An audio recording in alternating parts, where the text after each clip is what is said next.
Ito ay kwento tungkol sa isang babae na pangarap maging isang sikat na writer na natrap sa isang banyo kasama ang isang matandang professional writer. Shoutouts kay Jeremiah Valdez. Alamin na natin paano at saan ito nagsimula. Welcome to 11/11 Recap. Ang pamagat ng pelikulang ito ay Madrid 1987. Nagsimula ang kwento sa isang matandang kumakain sa isang restaurant. Siya si Miguel, isang professional writer. Hinihintay niya ang isang journalist student para sa isang interview nang biglang isang babae ang umagaw ng kanyang atensyon. Siya si Angela. Siya pala ang journalist student na hinihintay ni Miguel. "Umupo ka," sabi ni Miguel at umupo naman si Angela. Ngumiti si Angela at kinuha ang baso.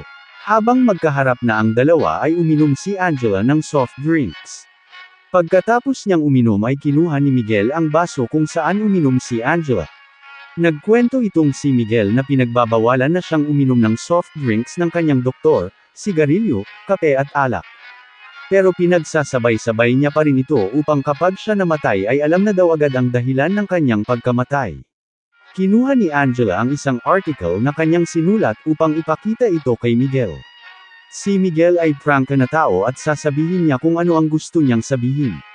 "Marunong kang sumulat, iha," sabi ni Miguel.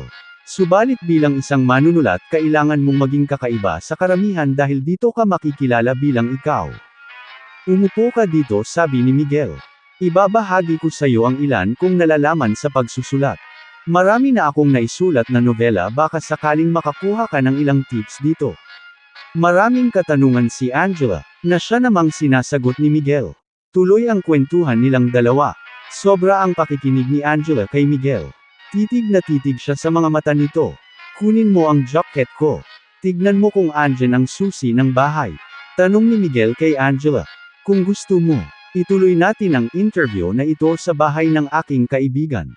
Ayokong maistorbo tayo dito lalo na at may isang babae na humahanga sa akin at humihingi ng aking autograph." Maya-maya pa ay nagbayad na ng kinain nilang dalawa ni Angela si Miguel. Nagulat si Angela dahil hinawakan ni Miguel ang kanyang kamay at inumoy niya ito. "Paano, halika na," sabi ni Miguel. Kaya tumayo na si Angela. "Mauna ka na sa labas, susunod ako," sabi ni Miguel. Lumabas na si Angela, at sumunod si Miguel. Papunta na sila sa bahay ng kaibigan ni Miguel na si Louie. Mabilis silang nakarating sa lugar na kanilang pupuntahan. Pagbukas ng pinto ay nakita agad ni Angela ang mga paintings dito. Namangha siya. "Di ko gusto ang paintings," sabi ni Miguel, "dahil karamihan ay kathang-isip lang. Subalit ang pagsusulat ay totoong nangyayari." Kinuha ni Angela ang isang painting. Tinitignan niya ito. Samantala, lumapit si Miguel at inalok uminom ng alak si Angela. Hindi nagustuhan ni Angela ang lasa ng alak. "So paano? Ituloy na natin ang interview," sabi ni Miguel. Pagkatapos ay hinawakan niya ang napakagandang mukha ni Angela. Nagugulat si Angela sa kinikilos ni Miguel. Tinanggal ang salamin nito. Nang biglang hinalikan ni Miguel si Angela. Hindi nakapalag ang dalaga dahil sa mabilis na pangyayari. At umatras si Miguel. "Nawala na ang hilig ko sa pakikipaghalikan dahil sa matanda na ako," ika nito. Samantala pinatatanggal ni Miguel ang suot ni Angela. Gusto niyang pintahan ang katawan nito. "Humingi ka sa akin ng pabor. Kailangan meron ding pabor na babalik para sa akin," sambit ni Miguel. Napaisip si Angela, at umiling ito kay Miguel. Mukhang ayaw ni Angela sa gustong mangyari ni Miguel kaya umalis sandali si Angela. At tuluyan nang lumabas ng pinto si Angela. Nang hinayang ang matanda dahil akala niya ay lumabas na ng bahay ito. Subalit nanlaki ang mata ng matanda dahil bumalik si Angela at handa na sa ipapagawa niya. Naglalaway sa pagnanasa ang matanda sa dalaga. "Kailangan tanggal lahat," sabi ni Miguel. "Halika Angela at lumapit ka sa tabi ko." Lumapit si Angela. Nakatitig ang matanda sa katawan ng dalaga. Tinabi niya ang baso ng alak. Tinatitigan niya si Angela, at sinumulan na niyang hawakan ang mukha nito papunta sa katawan ng dalaga hanggang sa hita. Sa mga puntong ito ay nangangamba na si Angela sa mga pwedeng mangyari. Kumuhit ng tinta na kulay azul ang matanda gamit ang kanyang daliri at pinahid ito sa magkabilang dibdib ni Angela. Kinakabahan ang dalaga at sinabing, Pupunta na ako ng banyo para linisin ang tinta subalit pinagilan siya ni Miguel at ginuhitan naman ang likod nito. Sa pag-alis ni Angela ay hinablot ni Miguel ang saplot nito. Para kang baliw hindi kita naiintindihan sabi ni Angela. At naligo na si Angela sa banyo upang tanggalin ang tinta. Sinundan siya ni Miguel dahil gagamit din daw siya ng banyo sabi ng matanda. Hinubad ng matanda ang kanyang suot bago pumasok ng banyo. Napapatingin si Angela sa kanya at kinakabahan sa mga kinikilos ng matanda. Sinarado ni Miguel ang pintuan ng banyo. At natapos ng maligo si Angela kaya pumalit naman si Miguel. Napakalamig ng tubig. Para kung mamamatay sabi ni Miguel.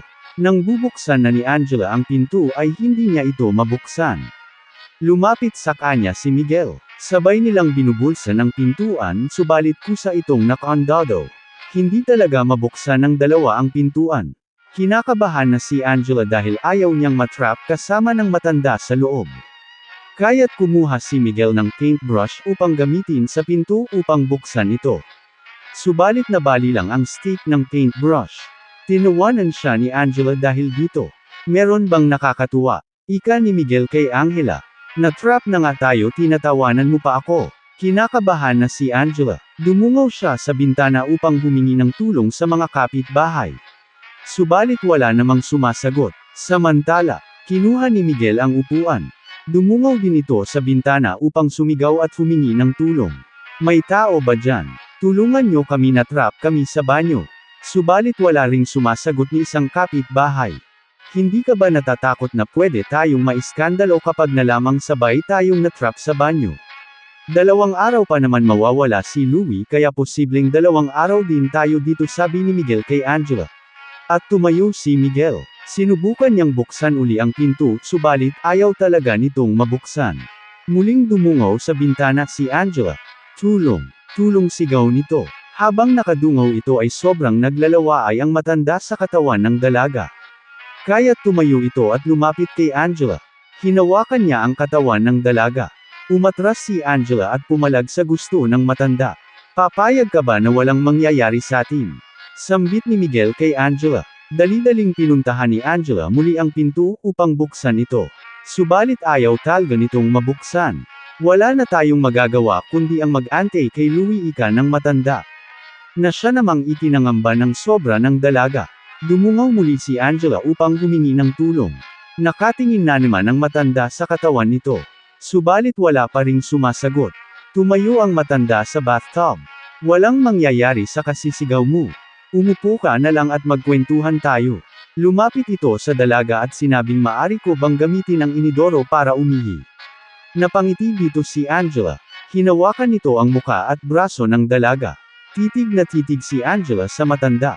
Ito na ang sunod na nangyari. Biglang hinalikan niyang muli ito.